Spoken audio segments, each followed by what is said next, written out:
Olá, vamos para mais uma aula de história.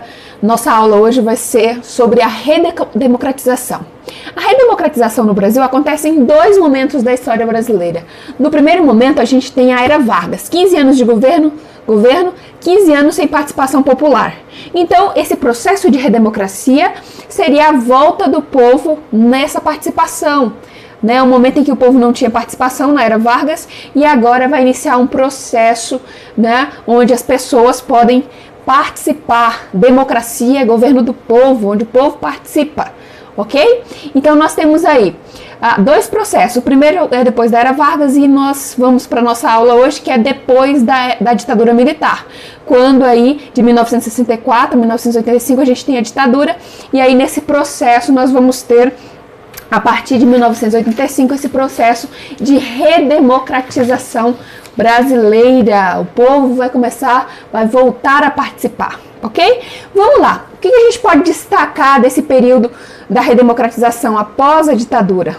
Então vamos lá, nós vamos ter aí, após 1985, a gente tem duas pessoas civis sendo eleitas, não é isso? Nós vamos ter Tancredo Neves e Sarney. Só que o Tancredo, ele morre, e quem assume vai ser o vice, de acordo com a Constituição. Em caso de morte, quem assume é o vice. Então, o vice, que era o Sarney, ele vai começar a governar o país. E qual vai ser? Eu quero destacar para vocês alguns pontos importantes aí desse governo Sarney, que são alguns planos que ele vai implantar no seu governo: Plano Verão, Plano Bresser, Plano Cruzado. Mas o que consiste? Qual era o principal objetivo desses planos? Esses planos, o principal objetivo era conter a inflação. A inflação já estava crescendo desde o período da ditadura. Então, nós vamos ter aí todos esses planos, os planos feitos pelo governo Sarney para diminuir essa inflação, ok? O governo de Sarney vai de 85 a 1990 e ele vai implementar alguns planos, e eu quero destacar para vocês um ponto muito importante. Quando a gente fala sobre inflação, o que seria a inflação? Você sabe o que é inflação? Vou definir aqui para vocês. Olha só isso daqui, olha só esse texto. O que é inflação?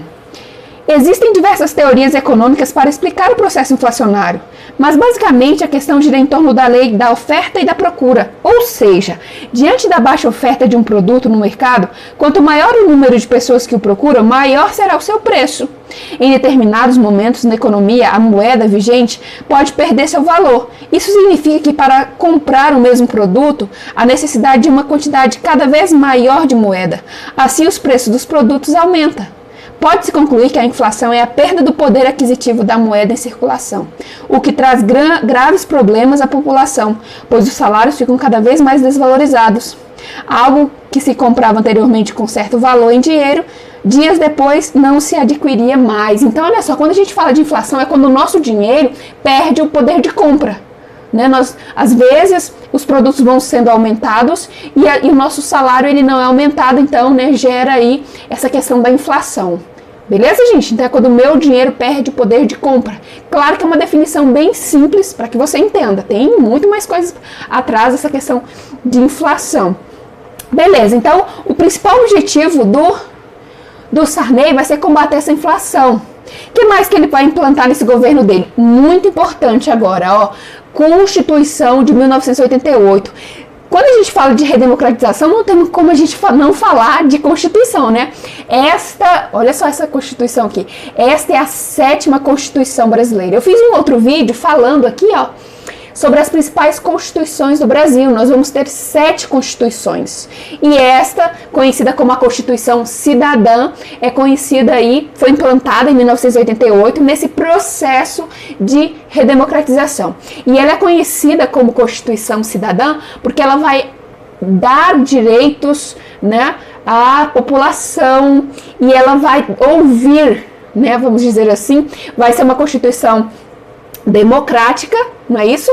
E ela foi promulgada, ela não foi outorgada, ela não foi imposta, ela foi promulgada, ela foi debatida, ela foi trabalhada, ela foi argumentada, por vários deputados. Então, olha só, Quando a gente tem essa Constituição, nós vamos ter aí uma tentativa de conciliação de interesses diversos. Por isso que uma Constituição tida aí como cidadã vai olhar os direitos do cidadão.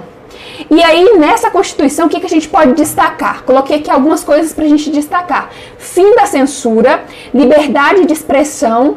Lembra que na ditadura a gente não tinha essa liberdade de expressão? Jornada de trabalho reduzida para 44 horas semanais e os direitos lá do Vargas vão ser confirmados. Ok? Nós vamos ter no artigo 5º a igualdade de todos perante a lei, né? Direito de ir e vir, todos somos iguais. Repúdio ao racismo, proteção dos interesses indígenas e eleições diretas e restabelecidas, 2 turnos para o executivo, ok? Então agora as eleições vão ser diretas, próximas eleições então vai ser diretas, ok? Essa foi a Constituição. Tem vários outros, né, outras características, mas essas são as principais aí para você que é aluno do ensino médio, né, e precisa aí de uma aulinha rápida sobre essa nova Constituição. Beleza, gente? Após Sarney, quem que a gente vai destacar nesse processo de redemocratização? Collor, ok? Fernando Afonso Collor de Mello. O que eu posso destacar? Nós vamos ter aí, gente, ele promove a imagem de caçador de marajás, né, e ele, gente, tem como berço político, ele é um deputado federal hoje, né, em 2020, e ele, gente, ele vai ser um presidente que vai dizer que vai combater todo o funcionário público, né, os funcionários públicos que ganhavam muito dinheiro e não trabalhavam tanto assim, ele dizia que ia combater isso. E o principal objetivo também do governo Collor vai ser conter a inflação, beleza? Conter essa inflação que estava muito alta. E aí o que ele faz? Ele vai bloquear e confiscar todas as contas bancárias durante 18 meses. Não é isso? E poupanças também. Daí o que ele faz? Ele confisca nessas contas bancárias e ele vai, gente, dizer para a população o seguinte, ó, eu vou bloquear, mas daqui 18 meses a gente vai pagar vocês com os juros e correções monetárias. Só que o povo ficou doido. Imagina, você tá com R$1 milhão na sua poupança, sei lá, na sua conta corrente, e daí a pouco tá tudo bloqueado. Você não pode mexer nesse dinheiro e você precisa. Né? Foi um desespero geral. Então nós vamos ter aí o desbloqueio das contas bancárias, né? Trouxe a inflação de volta, ele estabeleceu um outro plano, o plano Collor 2, congelamento de preços e salários e abertura às importações. E aí nós vamos ter as denúncias de corrupção, que é o momento em que nós vamos ter aí a organização de uma comissão parlamentar de inquérito. No Brasil a gente teve 2 presidentes que sofreram impeachment. O Collor foi o primeiro que sofreu impeachment nesse momento aqui por causa da corrupção. E nós vamos ter também a Dilma, né, que também sofreu impeachment no Brasil. E aí eu quero destacar um movimento, sempre é muito cobrado nos vestibulares, os movimentos que acontecem nesses governos. Que movimento foi esse? Os caras pintadas, olha só isso daqui, essa imagem. Os caras pintadas, eles foram para as ruas, né, estudantes, pessoas mais velhas também participaram, e eles vão para as ruas para poder fazer várias manifestações contra o Collor. Beleza, gente? O movimento dos caras pintadas. O objetivo, retirar o Collor do poder, não é isso? E eles gritavam, fora Collor, isso foi em 1992, ok? Então eles gritavam, fora Collor, fora Collor. Beleza, gente? Então vamos continuar aqui. Quando ele sofre o impeachment, o que a gente pode destacar? O vice dele. Quem era o vice, professora? O vice dele era o governo, vai ser estabelecido o governo do Itamar Franco. Itamar Franco também vai fazer um governo aí de 1992 a 1995, e ele, né, vai ter no seu governo uma crise inflacionária muito grande, pior do que as anteriores. E aí o que ele vai fazer?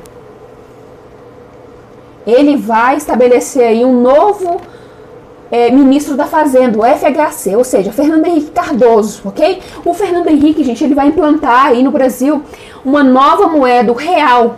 Sério, o real, esse que a gente utiliza hoje. E é muito importante a gente destacar o plano real no governo Itamar. E outra coisa, foi feito pelo Fernando Henrique Cardoso, mas no governo Itamar Franco. Não foi no governo Fernando Henrique Cardoso mais à frente, não.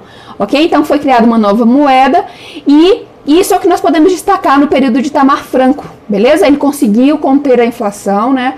A moeda ficou mais valorizada e aí a gente vai ter novas eleições em 95, E aí a gente tem Fernando Henrique Cardoso. O que a gente pode destacar de Fernando Henrique Cardoso, gente? De 95 a 98. Nós vamos ter nesse governo as privatizações, ok?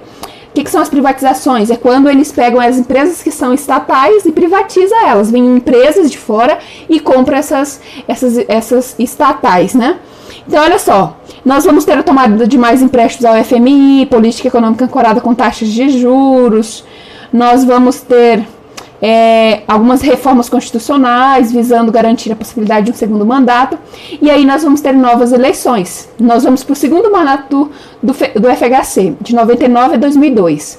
E aqui eu quero destacar crise do apagão em 2001, a população é obrigada a racionar a energia, essa crise abre espaço para várias críticas, né, que o PT vai fazer esse governo, né, e aí nós vamos ter várias e várias crises nesse momento aí. E aí eu quero destacar em 2003, nós vamos ter novas eleições. Quem ganha?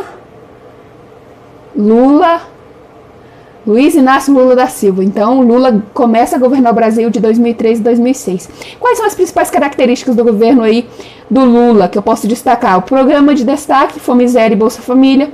Ele vai estar governando voltado aos interesses populares, ok? Nós vamos ter aí nós vamos ter crise do mensalão, acusações de corrupção nesse governo, muitas acusações. Nós vamos ter algumas cassações de José Dirceu, ministro da Casa Civil, mas mesmo assim a imagem do Lula continua forte, ok? A gente vai ter várias cassações. Nós vamos ter novas eleições, Lula versus Geraldo Alckmin. Lula vence, então ele vai ter o seu segundo mandato de 2007 a 2010. E aqui eu vou destacar alguns dilemas desse governo. Nós vamos ter aí mais uma crise, né, política, várias e várias crises na questão financeira. E o Brasil, nesse momento aí, ele chega, né, a algumas crises muito profundas na questão econômica. E nós vamos ter aí, nesse governo, né, o PAC, que é o Plano de Aceleração do Crescimento. Nós vamos ter uma estabilidade, né, da crise política, o Brasil para ser visto como uma economia estável. E aí, no contexto mundial, o Brasil, nessa época do Lula, a gente vai ter aí um Brasil favorável. E não é o que acontece nos dias de hoje, né? Hoje a gente vem passando aí essa crise do coronavírus, nossa economia está muito instável, né? Muitas pessoas falindo, muitas pessoas sem emprego, né? E nós temos aí o presidente da República agora, né? O Jair Messias Bolsonaro. E nesse período em que nós estamos vivendo, crise política, crise econômica e mais essa crise na saúde, não é isso? Então, voltando aqui um pouquinho, nós vamos ter, no processo de redemocratização, a gente tem o Sarney, tem o Collor, Itamar Franco, FHC, Fernando Henrique Cardoso, FHC de novo, Lula de novo, são 2 mandatos, Dilma, 2 mandatos e 1 mandato e meio, porque ela sofreu impeachment, e por fim a gente tem hoje, na atualidade, Jair Messias Bolsonaro. Ok, gente? Qual será o novo presidente? Então nós vivemos aí um processo de redemocratização desde aquele momento, né? E quando é implantada a Constituição, a gente tem esse processo aí quase que concretizado. Beleza, gente? Essa foi uma revisãozinha aí sobre o processo de redemocratização após a ditadura militar. Beleza?